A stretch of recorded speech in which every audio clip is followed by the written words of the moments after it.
ज्या तुमच्या या धन्याने ज्याला तुम्ही धन्या म्हणला, ज्याला तुम्ही धन्या म्हणला, ज्याला तुम्ही धन्या म्हणला, जिथं दगड खाल्ली त्याच गडाच्या पायरीचा दगड मला होता आलं. याच्यासारखं भाग्य कुणाचं. मला भाषण करायला लावू नका, कारण अध्यात्माच्या व्यासपीठावर भाषण मी करावं एवढा मोठा मी नाही.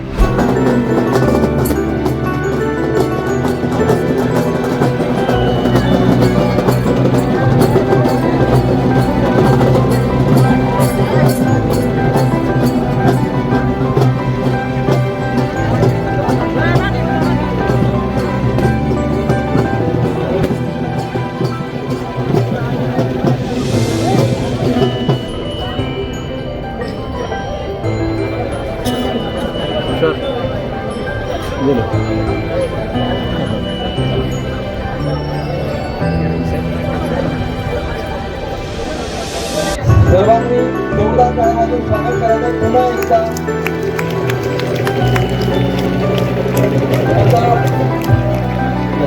संपूर्ण पोषक आणि खंडोजी बाबांची मूर्ती घेऊन या ठिकाणी राष्ट्रवादीचे जिल्हा उपाध्यक्ष हरीशभाऊ बडे आणि यादव महाराज यांच्या वतीने हा सत्कार करण्यात येतोय आणि गावकऱ्यांच्या वतीने हा सत्कार करण्यात येतोय. पुढील सत्कार लोकप्रिय आमदार बाळासाहेब अर्धेकाका यांचा होईल. मी हरीशभाऊ बडे आणि यादव महाराज यांना विनंती करतो की संयुक्त आपण सत्कार करावा. त्यासाठी तुमच्या लेकराला कुठल्या नावाने, कुठल्या टोपण नावाने बोलवावं हे तुम्ही ठरवावं. पण लेकरं म्हणून आम्ही तुमची जबाबदारी आमच्या खांद्यावर घेतली आहे की आम्ही सर्वांनी. इतक्या दिवस तर तुम्हाला अडचण होती,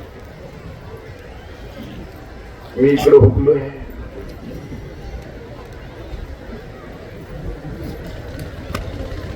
म्हणून इकडे येताना सुद्धा लई जणाचे शिव्या श्राप घेऊन शिरूर तालुक्यात द्यावाला जायचं मागच्या 10 वर्षात का.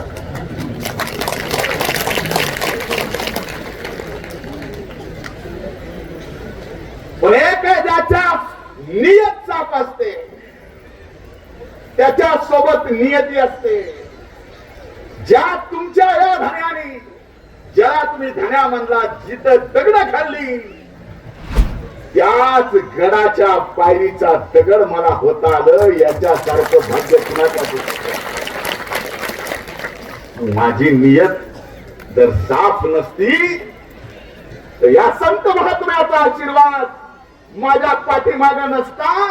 आणि आज ज्या ताटमाने तुमच्या समोर उभा आहे, ही ताटमान कधीच नसती. हे आज आवर्जून मी या ठिकाणी सांगायला आलो. न पद न प्रतिष्ठा, बाबा इथं आलो, शब्द दिला. शब्द फक्त 5 खोल्याच्या गेस्ट हाऊसचा होता. आता 4 कोटी मिळाले. रुपयाची एक कोटीची एक खोली आहे. तसं नाही आहे. पण हे कशासाठी केलं? आज आपण भगवानकडे पाहता, ऐश्वर्य संपन्न गणिनाथगडाचा विकास चालू आहे, जगत नारायणगडाचा विकास चालू आहे. पण ही छोटी छोटी जी तीर्थस्थळ आहेत आमच्यासाठी तीर्थरूप आहेत, ती छोटी छोटी तीर्थस्थळ सुद्धा विकसित झाले पाहिजेत. आणि ते विकास होताना त्याचा फायदा ह्या भक्त जनांना झाला पाहिजे, एवढीच प्रामाणिक भावना मी सतीशवर रागवलो. ते खरं आहे. मला आजच्या दिवशी या कार्यक्रमाला यायचं नव्हतं. माझ्या जीवनामध्ये मी एक नियम केला. आज भलेही पुण्यतिथीच्या समाप्तीच्या कार्यक्रमाला मी आलो असेल, कदाचित इथून पुढच्या काळात दरवर्षी पुण्यतिथीला येईल. मला भाषण करायला लावू नका, कारण अध्यात्माच्या व्यासपीठावर भाषण मी करावं एवढा मोठा मी नाही आणि न कधी समजणार.